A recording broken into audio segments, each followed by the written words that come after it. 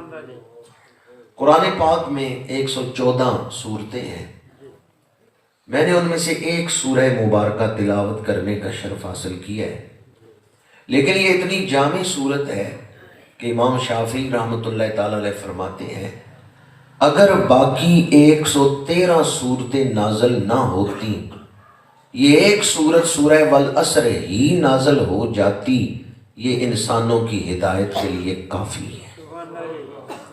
حضرت امام شافعی فرماتے ہیں یہ ایک سورت سورہ والعصر انسانوں کی ہدایت کے لیے کافی ہے۔ جس طرح بیج کے اندر سارا درخت موجود ہوتا ہے، اس طرح سورہ والعصر کے اندر سارا قرآن موجود ہے۔ یوں کہہ لیں کہ سورہ والعصر پورے قرآن کا خلاصہ ہے، نچوڑ ہے۔ صحابہ کرام رضوان اللہ تعالی علیہ مجمعین جب کبھی ملاقات ہوتی، اکٹھ ہوتا، محفل ہوتی، صحابہ محفل کے اختتام پر اپنے گھروں کی طرف لوٹنے لگتے، الوداعی مصافحہ کرتے، تو ایک دوسرے کا ہاتھ پکڑ کے یہ سورت سناتے تھے، کیونکہ یہ سورت انسان کو غفلت سے نکال لیتی ہے، زندگی کا راز سمجھا دیتی ہے اور کامیابی کے راستے پہ چلا دیتی ہے۔ اس سورہ مبارکہ میں ایک قسم ہے اور آگے جواب قسم ہے، بس سورت اسی پر مشتمل ہے، قسم اور جواب قسم۔ سورہ والعصر مکی سورت ہے، ابتدائی دور میں مکہ شریف میں ہی نازل ہوئی ہے، اور شان نزول کیا ہے کہ جب حضرت سیدنا صدیق اکبر رضی اللہ تعالی عنہ دور جاہلیت کے اپنے ایک پرانے دوست کے پاس گئے اور اسے اسلام کی دعوت دی کہ اسلام قبول کر لو، اور اپنا اظہار کیا کہ میں حضور کا کلمہ پڑھ چکا ہوں، تو اس مشرک نے یہ کہا کہ ابو بکر تم نے کلمہ پڑھ کے بڑے گھاٹے کا سودا کیا ہے، بڑے بڑے سرداران مکہ انہوں نے تو اسلام قبول نہیں کیا اور تم نے اسلام قبول کر لیا، یہ راستہ مشکلوں کا راستہ ہے، یہ راستہ تکالیف کا راستہ ہے، اس میں تمہیں بڑے بڑے سرداروں کے ساتھ ٹکر لینا پڑے گی، یہ راستہ چھوڑ دو، تم نے بڑے گھاٹے کا سودا کیا ہے۔ حضرت سیدنا صدیق اکبر رضی اللہ تعالیٰ عنہ نے فرمایا جو بندہ ایمان لائے، نیک عمل کرے، دوسروں کو حق بات کی اور صبر کی وصیت کرے، اس نے گھاٹے کا سودا نہیں کیا، وہ نفع میں ہے۔ یہ کہہ کے آپ اٹھ کے آ گئے حضور کی بارگاہ میں، اور جب دربار نبوت میں آ کے بیٹھے تو میرے آقا کریم نے فرمایا ابو بکر فلاں کافر سے کیا بات کر کے آئے ہو، کہ اللہ نے جبریل کو بھیجا ہے تمہاری تائید و تصدیق کے لیے، کہ ابو بکر جو کہہ کے آئے ہیں وہ سچ کہہ کے آئے ہیں۔ پھر میرے آقا کریم نے فرمایا جبریل یہ آیات لے کے نازل ہوئے، والعصر ان الانسان لفی خسر، قسم ہے تیزی سے گزرنے والے زمانے کی، بے شک انسان بہت بڑے نقصان میں ڈوبا ہوا ہے۔ الا الذین آمنوا وعملوا الصالحات، مگر وہ لوگ نقصان سے بچ گئے جو ایمان لائے اور انہوں نے نیک عمل کیے، وتواصوا بالحق، ایک دوسرے کو حق بات کی وصیت کرتے رہے، وتواصوا بالصبر، اور ایک دوسرے کو صبر کی وصیت کرتے رہے۔ جن میں یہ چار خوبیاں پائی جاتی ہیں وہ نقصان سے بچ گئے، ورنہ جو ان خوبیوں سے محروم ہیں انہوں نے زندگی کا سرمایہ ضائع کر دیا۔ اللہ نے انہیں ایک موقع دیا تھا اپنا قرب حاصل کرنے کا، انہوں نے وہ موقع ضائع کر دیا۔ یہ زندگی پروردگار کی طرف سے ایک موقع ہے، کچھ بننے کا، کچھ حاصل کرنے کا موقع ہے۔ حشر کے میدان میں لوگ حسرت کریں گے ہم نے موقع ضائع کر دیا۔ حشر کے میدان میں لوگ ہاتھ ملیں گے. یہ ہاتھ ملنا بھی تھوڑی حسرت ہے، اس سے بڑی حسرت ہے ہاتھ کاٹنا. اور قرآن کہتے ہیں یوم یعض الظالم علی یدیہ یقول یا لیتنی اتخذت مع الرسول سبیلا. اے کاش میں رسول کے راستے پہ چلتا. ظالم ہاتھ کاٹے گا حشر کے میدان میں. تو یہ انتہائی حسرت ہے. اللہ نے مجھے موقع دیا تھا، میں نے موقع ضائع کر دیا. میں نے اس موقع سے کچھ حاصل نہیں کیا. دنیا کی یہ زندگی غفلت میں گزارنے کا وقت نہیں، سستی میں وقت ضائع کرنے کا مرحلہ نہیں، یہ تو کچھ کمانے کا وقت ہے. لوہے لوہے پر لے کڑیے جے تد پانڈا پرنا، شام پئی بن شام محمد کر جاندی نے ڈرنا. اس لیے سورہ مبارکہ کا آغاز ہوا ہے تو زمانے کی قسم اٹھائی ہے. ترتیب کتابی میں یہ قرآن پاک کی آخری قسم ہے. اس کے بعد جو صورتیں ہیں ان میں کسی کے اندر قسم نہیں ہے. قرآن پاک کی جو آخری قسم ہے وہ تیزی سے گزرنے والے وقت کی قسم ہے. والعصر، قسم ہے تیزی سے گزرنے والے زمانے کی. ویسے عربی زبان میں زمانے کے لیے، وقت کے لیے اور بھی کئی الفاظ آتے ہیں. ویسے وقت بھی عربی زبان کا لفظ ہے. دہر بھی، سرمد بھی، زمان بھی، عصر بھی، یہ پانچوں لفظ عربی زبان میں وقت کے لیے، زمانے کے لیے ہی استعمال ہوتے ہیں. دہر، سرمد، زمان، وقت، عصر، یہ سارے قریب المعنی ہیں. اگرچہ تھوڑا سا فرق ان میں ہے، معنی کے اندر فرق ہے، لیکن قریب المعنی سب وقت کے لیے، زمانے کے لیے ہی بولے جاتے ہیں. مطلقاً ٹھہرے ہوئے زمانے کو دہر کہتے ہیں اور تیزی سے گزرنے والے زمانے کو عصر کہتے ہیں. تیزی سے گزرنے والا زمانہ. یہ بھی ایک سوال ہے کہ زمانے کو عصر کیوں کہتے ہیں جبکہ عصر کا لفظی معنی ہے نچوڑنا، جوس نکالنا. عربی زبان میں جوس کو اسیرہ کہتے ہیں. پھل کا جوس نکال کے ڈبوں میں بیچا جاتا ہے تو وہ اس کو اسیرہ کہتے ہیں. ہمارے یہاں بھی جوس کے ڈبے بکتے ہیں. اہل عرب اس کو اسیرہ کہتے ہیں. تو عصر کا لفظی معنی ہے نچوڑنا. زمانے میں ایسے واقعات پیش آتے ہیں، اپنے بے وفا نکلتے ہیں. کبھی بیماری، کبھی صحت، کبھی دولت، کبھی غربت. تو یہ حالات انسان کے اندر جو قابلیت ہے نا اس کو نچوڑتے ہیں.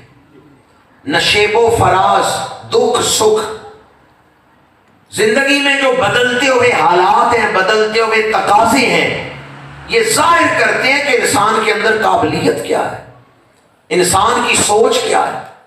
اس لیے وقت کو، زمانے کو عصر کہا گیا کہ زمانہ بھی انسان کی سوچ اور صلاحیت کو نچوڑ کے ظاہر کر دیتا ہے. اندر چھپی ہوئی باتوں کو زمانہ ظاہر کر دیتا ہے. اس لیے اس کو عصر کہا گیا. اور دوسرا اس میں جو نقطہ ہے لفظ عصر میں کہ وقت تیزی سے گزر رہا ہے، اس گزرنے والے وقت کو، تیزی سے گزرنے والے وقت کو عصر کہتے ہیں. وقت ٹھہرا ہوا نہیں بلکہ تیزی سے گزر رہے. حضرت امام غزالی فرماتے ہیں دیوار کا سایہ جب بھی دیکھو ٹھہرا ہوا نظر آتا ہے، تھوڑی دیر کے بعد دیکھو آگے جا چکا ہوتا ہے. یعنی غیر محسوس انداز میں جس طرح سایہ چلتا ہے اسی طرح وقت گزر رہا ہے. اور اس حوالے سے حضور غوث اعظم کا فرمان بڑا ہی جامع ہے. اس کے بعد کسی اور تفسیری قول کی ضرورت نہیں رہتی. الفتح الربانی میں ہے، حضور غوث اعظم فرماتے ہیں جس سواری پہ تم بیٹھے ہو جتنی مرضی ہے لگامیں کھینچ لو، اس سواری کو روک نہیں سکتے. وہ کون سی سواری ہے جس پہ ہم بیٹھے ہیں اور ہم روک بھی نہیں سکتے؟ وہ یہی وقت کی سواری ہے. کوئی جوان ہے جو کہے میں بوڑھا نہیں ہوں گا، میں ہمیشہ جوان ہی رہوں گا؟ وقت کے آگے ہم بے بس ہیں. وقت پر ہمارا زور نہیں چلتا، وقت پر ہمارا حکم نہیں چلتا. وقت کے آگے انسان بے بس ہے. کبھی سوچیں وقت آپ کے ساتھ سلوک کیا کر رہے ہیں. بچپن جوانی میں بدل گئی، جوانی بڑھاپے میں. یہ تیزی سے گزرنے والا وقت، کبھی بال کالے تھے پھر سفید ہو گئے، کبھی دانت بڑے مضبوط تھے پھر مصنوعی دانت لگوانے پڑ گئے. وقت ٹھہرا ہوا نہیں. وقت مسلسل تبدیلیاں لا رہا ہے انسانی وجود میں. تو حضور غوث اعظم فرماتے ہیں یا تو وقت کو روک لو، اور اگر نہیں روک سکتے تو وقت جہاں لے کے جا رہا ہے وہاں پہنچنے کی تیاری کرو. دو کاموں میں سے ایک کام تو کر کے دکھاؤ. یا تو وقت کو روک لو، میں جوان ہوں ہمیشہ جوان رہوں گا، موت نہیں آئے گی، میں بوڑھا نہیں ہوں گا، میں ہمیشہ اسی طرح رہوں گا، اور یہ تو ہم کر نہیں سکتے. یہاں تو ہم بے بس ہیں. حضور غوث اعظم فرماتے ہیں یا تو وقت کو روک لو، اور اگر نہیں روک سکتے تو پھر وقت جہاں لے کے جا رہا ہے وہاں پہنچنے کی تیاری کر. اگلے الفاظ بڑے پرتاثیر ہیں. آپ فرماتے ہیں کہیں ایسا نہ ہو کہ تم دنیا میں مصروف ہو، اچانک اسرائیل آ جائے اور تمہیں دنیا سے اٹھا کے قبر میں پہنچا. اچانک موت. آئے روز ہم دیکھتے ہیں ایکسیڈنٹ ہوا اچانک موت، ہارٹ اٹیک ہوا اچانک موت. گجرات میں میرا ایک دوست ہے، گھر آیا، بہن سے کہا چائے بنا کے لاؤ. بہن چائے بنا کے بھائی کے کمرے میں گئی، دیکھا بھائی فوت ہو چکا. ڈاکٹر کو بلایا، اس نے چیک کیا، اس نے کہا 10 منٹ پہلے ہارٹ اٹیک، بچ نہیں سکا. اچانک موت. آئے روز ہم خبریں سنتے ہیں دیکھتے ہیں اچانک موت. وہ کہتے ہیں ابھی میرے پاس بیٹھا ہوں، ابھی اٹھ کے گیا، ابھی میرے ساتھ نماز پڑھی، اچانک فوت ہو گئی. یہ بتائیں اچانک موتیں دوسروں کے لیے ہی ہیں یا ہمیں بھی آ سکتی ہیں؟ لالا موسیٰ میں واقعہ ہوا، برات جا رہی تھی، آگے لوگ کھڑے ہیں استقبال کے لیے کہ برات آ رہی ہے، وہ ہار لے کے کھڑے ہیں. ادھر ایکسیڈنٹ ہوا ہے، دولہا فوت ہو گیا. دولہا فوت ہو گیا. میں نے جب یہ خبر پڑھی تو سوچ رہا تھا کہ جب یہ جوان دولہوں والا لباس پہن رہا تھا، اس کو نہیں پتا تھا بازار میں میرا کفن آ چکا. دھیان کہیں اور تھا، پہنچ کہیں اور گئے. اچانک موت آ گئی. اگلا لمحہ ہمارے لیے کیا لے کے آ رہا ہے یہ تو اللہ کے علم میں. ہمیں زندگی اس طرح گزارنی چاہیے کہ جینا بھی آسان ہو، مرنا بھی آسان. لکھیا جو کچھ ازل تو وچ لکھے، اوہ تو لینا اوہ میں لینا. آیا سدا تے بکل مار ٹرنا، نہ کچھ تو کہنا نہ کچھ میں کہنا. تیرا میرا ریا پھر کی جھگڑا، تو نہیں ڈہ پہنا میں نہیں ڈہ پہنا. تیری میری مک لڑائی گئی، نہ اتھے تو رہنا تے نہ میں رہنا. عدالتیں کچہریاں تھانے بھرے ہوئے ہیں لڑائی کی وجہ سے. تیری میری مک لڑائی گئی، نہ اتھے تو رہنا نہ میں رہنا. آیا سدا تے بکل مار ٹرنا، کفن کی چادریں. آیا سدا تے بکل مار ٹرنا، نہ کچھ تو کہنا نہ کچھ میں